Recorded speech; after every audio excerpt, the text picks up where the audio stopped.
Hey everybody, I am going to demonstrate how to resin this piece. Um, so I've got all my stuff ready. This is an 18 by 18 on MDF. So be sure and tape your edges. And if this is a canvas, it's the exact same process. Tape the bottom, or else you're gonna have a hell of a time getting the resin off. I've got two paintings right now. I can't get the resin off and my Dremel's broken, so.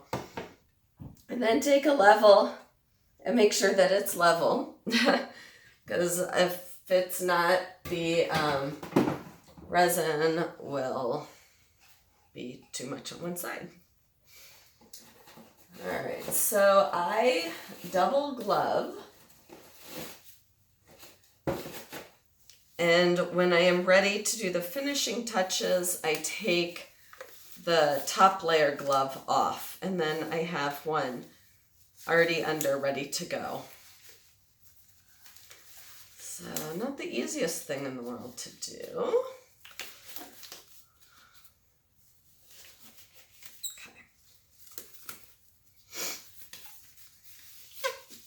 Glove, not me.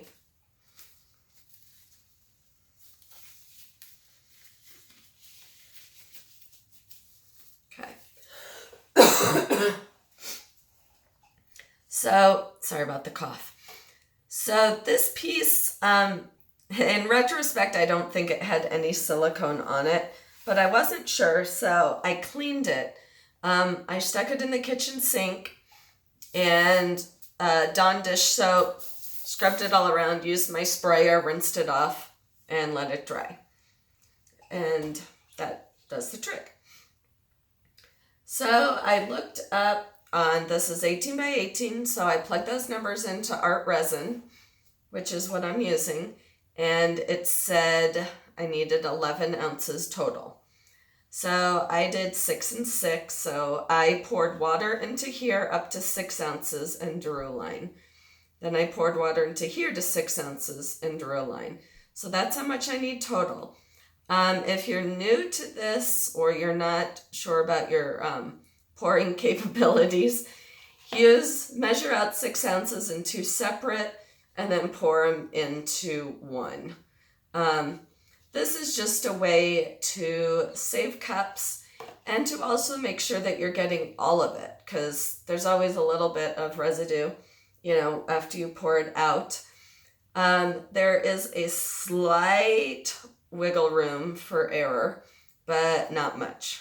Resin is pretty particular. So I use Art Resin brand.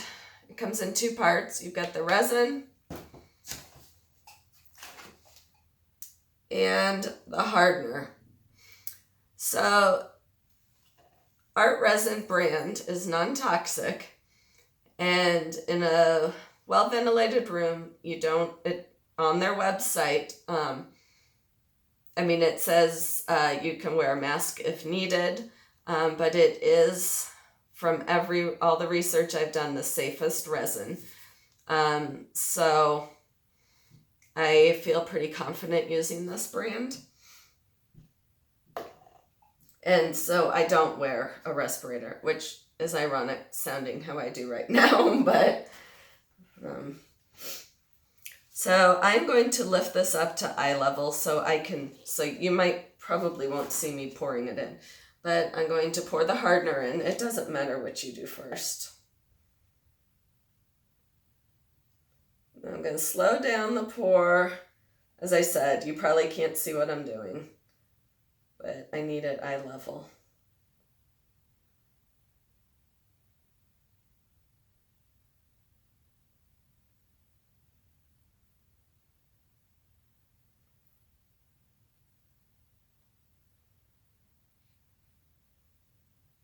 Okay, so I have 6 ounces. And now I'm going to add the resin.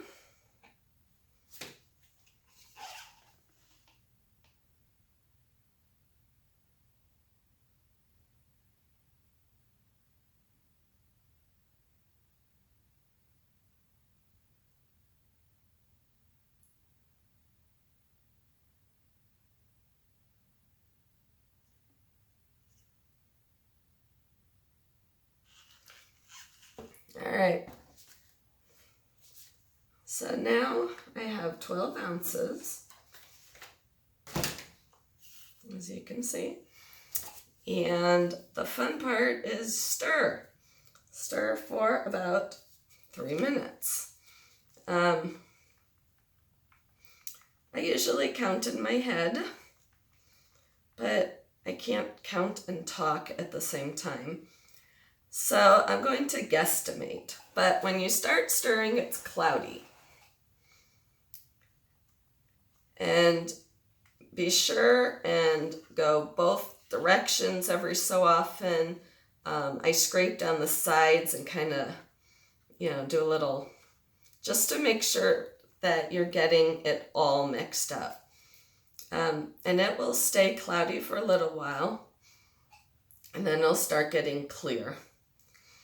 And I know that I'm close to it being ready when I see little I don't even know what you would call them, little things floating up into the air from it. So, as I said, I don't know. Well, actually, I'm seeing those right now, and it's definitely not been 3 minutes. But you can see that it is getting clearer. You will need a torch.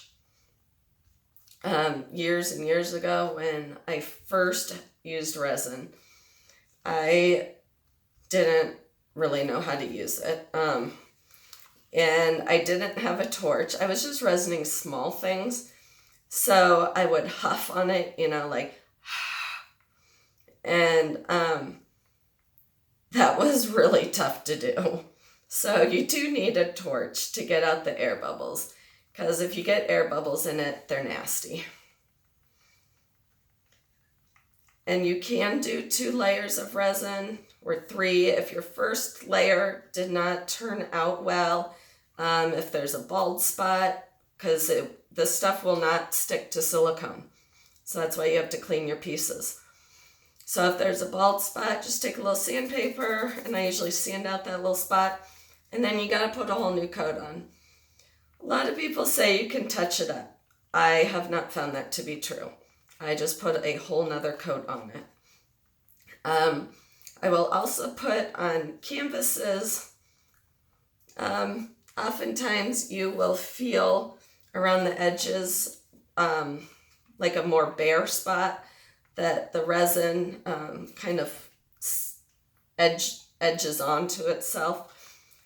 So I will often do a second coat on canvases so that I can get rid of that. And sometimes you'll just have things land in it, even though you're covering it, you're still bound to, there's always dust or something, or hair, and I'm wearing a hairnet. So,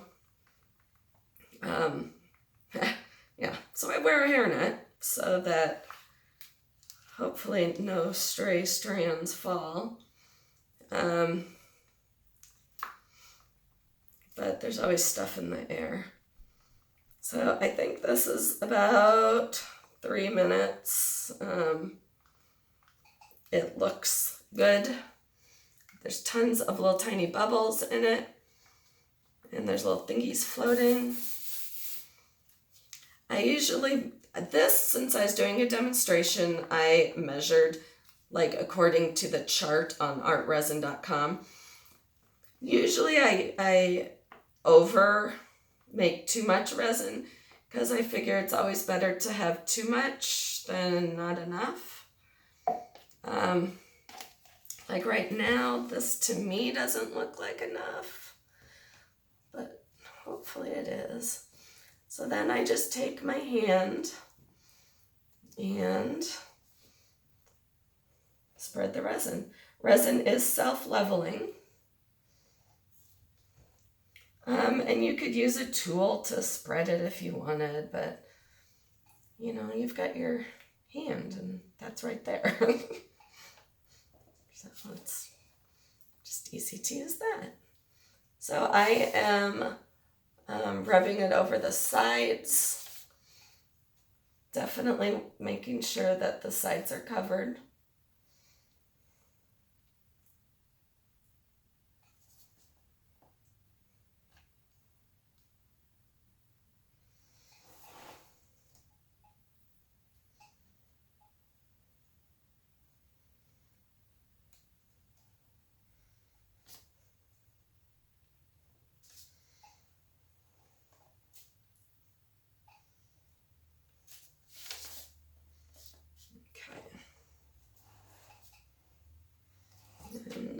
you know what? I should have known better than to doubt them. They know what they're doing. But if this were a canvas, I would need a little bit more, because then you got the inch for the sides. So I would have needed a little bit more. But this has really thin sides, so. All right, so again, I'm just going to make sure the sides are covered.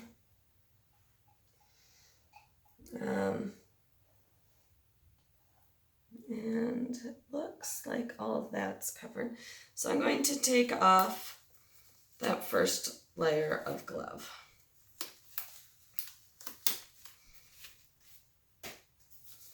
And I'm going to torch it.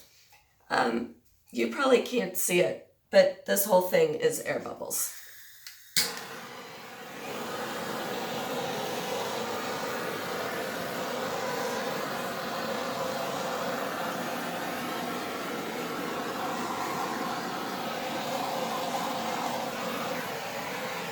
Okay, and then normally I use my camera flashlight, but I'm filming with it, so I can't use that.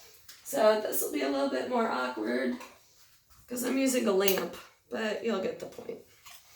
Then I go through, and there are, okay.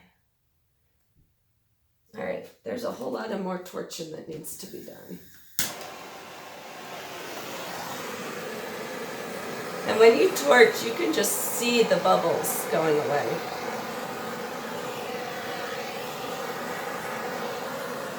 But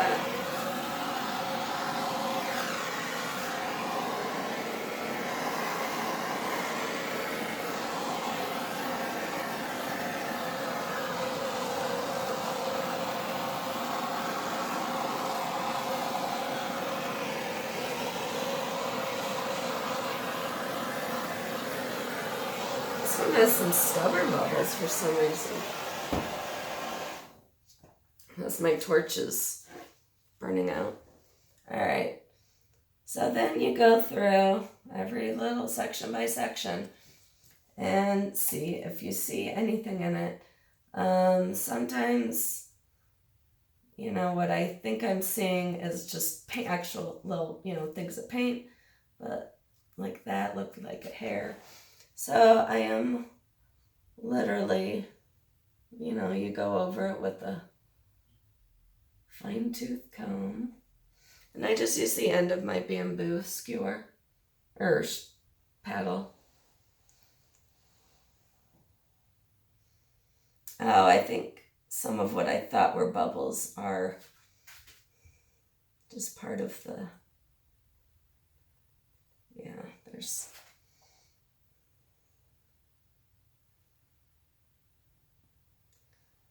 so this part is kind of boring, but it's the most important part. Ooh, looking in this though, I can really see the gold glimmering.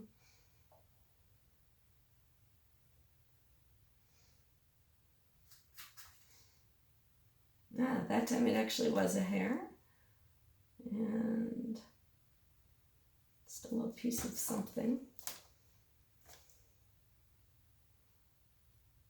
And, come on. Bunch of stuff over here.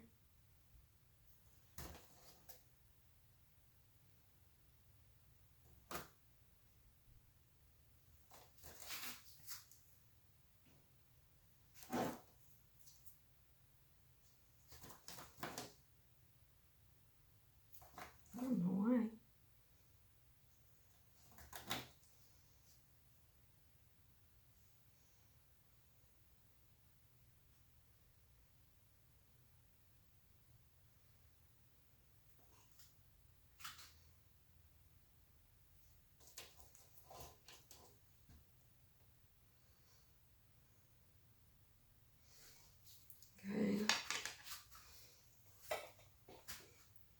So now I'll put the light at a different angle.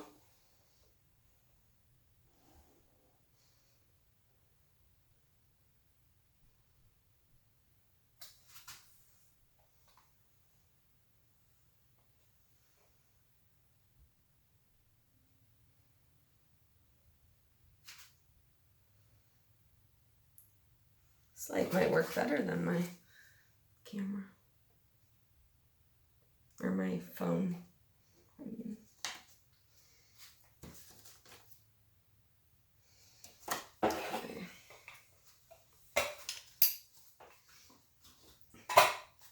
So then I will just look over it again like here, because I still got light, you know, you kind of see if there's any thing that looks like it doesn't belong. I'm going to torch it one last time just to make sure.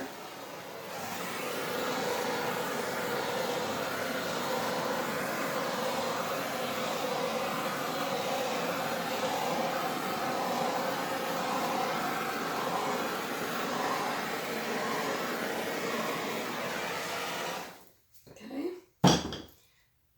I'm going to throw that away. And I'm going to take my gloves off. And then the most important part is covering it. So I use 2 washing machine pans and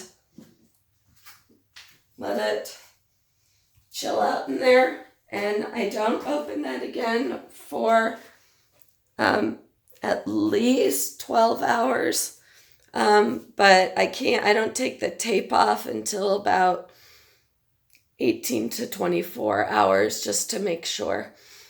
But you don't want to keep lifting it and peeking at it because then you're just introducing dust and stuff into it. So I hope this has been helpful for you, and I will catch you all later. Bye.